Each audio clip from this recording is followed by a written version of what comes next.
was a simple and clear message to China and Pakistan to withdraw immediately from Balochistan. This warning to China and Pakistan was also given by our leader, General Aslam Baloch. China, you came here without our consent, supported our enemies, helped Pakistani military in wiping our villages. तो अभी आपने जो video देखा ये BLA के एक member यानी Balochistan Liberation army के एक मेंबर का है, जो कि अपने ही देश पाकिस्तान को अपना ही एनिमी कह रहा है और चाइना जैसे देश को ओपनली चैलेंज कर रहा है कि वो उनका सीपेक प्रोजेक्ट यहाँ पे कभी भी सक्सेसफुल होने नहीं देंगे। बालूचिस्तान पाकिस्तान के 4 प्रोविंस में से एक मेजर प्रोविंस है जो कि 44% ऑफ द लैंड कवर करता है, जो कि लगभग 3 लाख स्क्वायर किलोमीटर से ज्यादा कवर करता है। मगर वहाँ की पॉपुलेशन सिर्फ 15 मिलियन के आसपास है, यानी 5% of the total population of Pakistan. तो सवाल यह है कि आखिर बालूचिस्तान इतनी इंपॉर्टेंट प्रोविंस क्यों है। Balochistan is rich in every kind of minerals and resources, जहां तक कि उनकी सबसे इंपॉर्टेंट पोर्ट ग्वादर पोर्ट भी बालूचिस्तान में लोकेटेड है। बालूचिस्तान पाकिस्तान को 1/3 of the natural gas provide करता है, यहां तक कि 20% of the mineral resources are found in Balochistan, जिसमें से गोल्ड, कॉपर और लाइमस्टोन जैसी चीजें उनकी मेजर मिनरल रिसोर्सेस हैं। इस वीडियो के स्टार्टिंग में हमने जो क्लिप दिखाई है वो भी इसी बालूचिस्तान के बीएलए ग्रुप के एक मेंबर का है, यानी बालूचिस्तान लिबरेशन आर्मी के एक मेंबर का है, जिनका मकसद है बालूचिस्तान को पाकिस्तान से आजादी दिलाना। इसी बीएलए ऑर्गेनाइजेशन ने 25 अगस्त को एक प्लान्ड अटैक किया था पाकिस्तान में, जिसकी खबर पाकिस्तान को भी नहीं थी कि ऐसी कोई अटैक होने वाली है। ये अटैक 6 डिफरेंट लोकेशन पे किए गए थे, जिसमें लगभग हजारों गनमैन थे, 100 से भी ज्यादा सिविलियंस और कई पाकिस्तानी मिलिट्री ऑफिसर्स को भी मार दिया गया। इनमें से मेजर अटैक मुसकिल डिस्ट्रिक्ट में हुई थी, जहां पे पंजाब प्रोविंस से आने वाली बसेस को रोकी जा रही थी एंड पंजाब प्रोविंस के लोगों को आइडेंटिफाई कर उनको खुलेआम गोली मार दी जा रही थी और यहीं पे लगभग 40 सिविलियंस की मौत हुई थी। और साउथ वेस्टर्न पाकिस्तान में भी लगभग 70 लोगों को मार दिया जाता है और पाकिस्तान के बेला डिस्ट्रिक्ट के हाईवे पर भी लगभग 70 से 80 लोगों को मार दिया गया। ये ऑर्गेनाइजेशन और भी कई पब्लिक प्रॉपर्टीज को डैमेज करते हैं एंड एक ब्रिज को मेजरली डैमेज करते हैं, जो कि पाकिस्तान और चाइना का एक जॉइंट वेंचर था जिसका नाम है सीपेक प्रोजेक्ट, यानी China Pakistan economic corridor project. इस अटैक के 5 महीने पहले ही बीएलए ग्वादर पोर्ट पे भी अटैक करती है, जहां पे हेवी बॉम्बिंग के साथ उस पोर्ट को डैमेज करने की कोशिश करती है। उसी अटैक में काफी लोगों की जान जाती है एंड इनफैक्ट चाइना इस हद तक आ जाती है कि वो सीपेक प्रोजेक्ट को ऑलमोस्ट विड्रॉ करने वाली होती है। तो आखिर क्या है ये CPEC project? China Pakistan economic corridor एक चाइनीज इंफ्रास्ट्रक्चर प्रोजेक्ट है जो कि पाकिस्तान में कंस्ट्रक्ट की जा रही है और इस प्रोजेक्ट का बजट $62 बिलियन है और ये 3000 किलोमीटर तक स्ट्रेच आउट करने वाली है। और ये प्रोजेक्ट 2015 में एस्टैब्लिश की गई थी और इस प्रोजेक्ट की वजह से चाइना का ट्रेड रूट यूरोप के साथ, जो कि 12,000 किलोमीटर का था, वो कट डाउन टू 3000 किलोमीटर हो गया है वाया पाकिस्तान, जिसमें मेजर रोल प्ले करने वाला है बालूचिस्तान का ग्वादर पोर्ट, क्योंकि उनका मेजर इंपोर्ट एक्सपोर्ट उसी पोर्ट से होने वाला है। इस प्रोजेक्ट की वजह से लगभग 2.5 लाख जॉब्स क्रिएट हुए हैं, जिसमें से 1.5 लाख जॉब्स पाकिस्तानियों के लिए क्रिएट किए गए हैं। और इस प्रोजेक्ट से सिर्फ पाकिस्तान और चाइना को ही प्रॉफिट नहीं होने वाला, बल्कि ईरान, अफगानिस्तान और सेंट्रल एशिया रिपब्लिक जैसे कंट्रीज को भी होने वाली है। और इसी प्रोजेक्ट की वजह से पाकिस्तान की एनुअल इकोनॉमिकल ग्रोथ भी 2 से 2.5% भी इंक्रीज कर सकती है। तो ये सब होने के बाद भी आखिर क्यों बालूचिस्तान नहीं चाहती कि ये प्रोजेक्ट सक्सेसफुल हो? 1.5 लाख जॉब और कंट्री की इकोनॉमिकल ग्रोथ होने के बाद भी आखिर क्यों वो इस प्रोजेक्ट के खिलाफ है? क्या उनको इस प्रोजेक्ट से कोई बेनिफिट नहीं मिल रहा? तो ये जानने के लिए हमें बालूचिस्तान और पाकिस्तान के हिस्ट्री में जाना पड़ेगा। बालूचिस्तान अपने आप को पाकिस्तान के इंडिपेंडेंस से पहले और उसके बाद भी एक प्रिंसली स्टेट ही मानता था। वो अपने आप को एक इंडिपेंडेंट नेशन मानता था और उसकी एक 2 टायर पार्लियामेंट्री असेंबली थी खुद की। मोहम्मद अली जिन्ना ने कई बार कोशिश की बालूचिस्तान को पाकिस्तान में मर्ज करने की एंड फाइनली 27 मार्च 1948 में खान ऑफ कलात मान जाते हैं बालूचिस्तान और पाकिस्तान के मर्जिंग के लिए। मगर ये प्रपोजल वहां की पार्लियामेंट कभी भी एक्सेप्ट नहीं करती और इसके खिलाफ कोई भी बिल पास नहीं करती।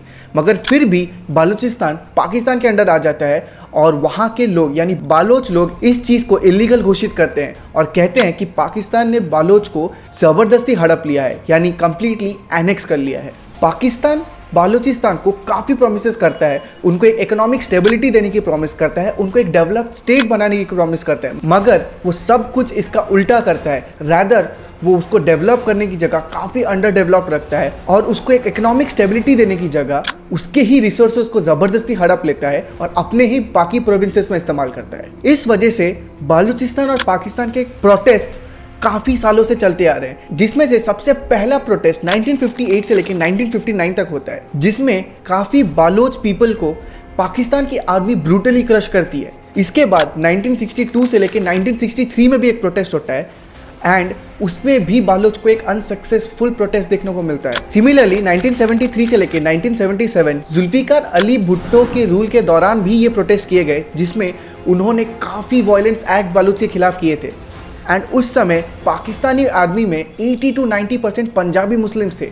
तो इससे आप समझ सकते हैं कि आज जो हत्याकांड पंजाबी प्रोविंस वालों के खिलाफ किया गया है वो क्यों किया गया है बालोच पीपल के द्वारा। और 1977 के बाद पिछले 20 सालों से ये प्रोटेस्ट चल ही रहा है और इस प्रोटेस्ट को आग तब मिलता है जब सुई गैस फील्ड में एक लेडी डॉक्टर का रेप होता है और वो लेडी डॉक्टर एक बालोच होती है एंड जो रेप करता है वो एक पाकिस्तानी मिलिट्री ऑफिसर होता है। इस चीज़ को लेके बालोच काफ़ी प्रोटेस्ट करते हैं, मगर उस समय के पाकिस्तानी प्रेसिडेंट परवेज मुशर्रफ बालोच को इंसाफ देने की जगह उनके ही खिलाफ वायलेंट हो जाते हैं और पाकिस्तानी मिलिट्री फोर्सेस को उनके खिलाफ डिप्लॉय कर देते हैं, जिसमें बहुत सारी जानें जाती है और उनमें से एक मेजर जान जाती है उनके एक बुगती ट्राइब के हेड बुगती साहब, जो कि सिर्फ बुगती ट्राइब ही नहीं बल्कि पूरे बालोच के लिए एक अहम लीडर थे और वो 79 ईयर्स के थे जब उनको ब्रूटली असैसिनेट कर दिया गया। अगर आप ये सारी चीज़ों को ध्यान में रखो तो ये वही चीज़ें हैं जो पाकिस्तान ईस्ट पाकिस्तान के साथ कर रही थी, जिसकी वजह से बांग्लादेश का फॉर्मेशन हुआ था। वो जिस तरह से बांग्लादेश के लोगों पर अत्याचार कर रही थी, वहाँ के लोगों को अंडर डेवलप्ड रख रही थी, उनको इकोनॉमिकल ग्रोथ नहीं दे रही थी, वही सारी चीज़ें अभी बालूचिस्तान को फेस करनी पड़ रही है, जिस वजह से वो आज प्रोटेस्ट पे उतर रहे हैं। पाकिस्तानी बालूचिस्तान के लोगों को एक ट्राइब की तरह ट्रीट करते हैं, उनको काफ़ी डिस्क्रिमिनेट करते हैं, उनको कई तरीके से अंडर डेवलप्ड रखा जाता है, उनको इकोनॉमिकल ग्रोथ नहीं देते, उनको जॉब्स नहीं देते। इसी वजह से वो पिछले कई सालों से प्रोटेस्ट कर रहे हैं और इसी प्रोटेस्ट के दौरान फॉर्मेशन होता है BLA यानी बालूचिस्तान लिबरेशन आर्मी का। बालूचिस्तान वर्ल्ड का नंबर 1 गोल्ड रिजर्व है। इनफैक्ट वहाँ पर platinum, nickel, silver, cobalt, copper, coal और कई अदर मिनरल रिसोर्सेज भी काफ़ी भारी मात्रा में पाए जाते हैं। और इतने सारे रिसोर्सेज होने के बाद भी बालूच को ये लगता है कि पाकिस्तान उनके ही रिसोर्सेज को उनसे लूट रही है, उनको एक्सप्लॉइट कर रही है एंड उसका मुनाफा उनको किसी भी तरीके से नहीं हो रहा। और बालोच की ये हालत सिर्फ उसी कम्युनिटी की वजह से है जिसके वजह से आज इंडिया और पाकिस्तान में कॉन्फ्लिक्ट्स है, इजराइल पैलेस्टाइन में कॉन्फ्लिक्ट्स है और देश में कहाँ कहाँ नहीं कॉन्फ्लिक्ट्स है। ये कम्युनिटी है ब्रिटिशर्स। ब्रिटिशर्स ने ही बालूचिस्तान के बॉर्डर्स को मैप किया था, जिसमें उन्होंने उनको 3 अलग अलग कंट्रीज़ में डिवाइड किया, ईरान, अफगानिस्तान और पाकिस्तान। और वो तीनों ही देश में डिस्क्रिमिनेट किए जाते हैं और उनको एक ट्राइब की तरह ट्रीट किया जाता है तीनों ही देशों में। वहाँ पे हर जगह उनको अंडर डेवलप्ड रखा गया है और उनको काफ़ी तरीक़ों से वायलेंस फेस करना पड़ता है। तो अब आप समझ गए होंगे कि क्यों बालूचिस्तान प्रोटेस्ट कर रही है और क्यों वहाँ के लोग इतने खुन्नस में हैं। और ना जाने ये पाकिस्तान और बालूचिस्तान के अंदर चल रही इंटरनल वॉर कब तक चलेगी। According to China and Pakistan, Balochistan Liberation Army एक टेररिस्ट ग्रुप है और उनका ये दावा है कि इनकी फंडिंग्स बाहर अलग अलग कंट्रीज से आ रही है। यहाँ तक कि पाकिस्तानी गवर्नमेंट ये एलिगेशंस लगा रहे हैं इसकी फंडिंग्स इंडिया से भी आ रही है और इसमें इंडियन रॉ एजेंट्स भी उनको हेल्प कर रहे हैं। और ये कितनी फालतू एलिगेशंस है ये हमें भी पता है। अपनी गलती ना मान के दूसरों पे इल्ज़ाम देना पाकिस्तान की तो बचपन से आदत है। और चाइना ने भी एक स्टेटमेंट दिया है जिसमें उन्होंने कहा है कि पाकिस्तान को बालूचिस्तान के खिलाफ तुरंत से तुरंत स्टेप्स लेने चाहिए और उसमें उनको जो भी हेल्प चाहिए वो हमेशा करने के लिए तैयार है, क्योंकि उनका CPEC प्रोजेक्ट यहाँ पर है।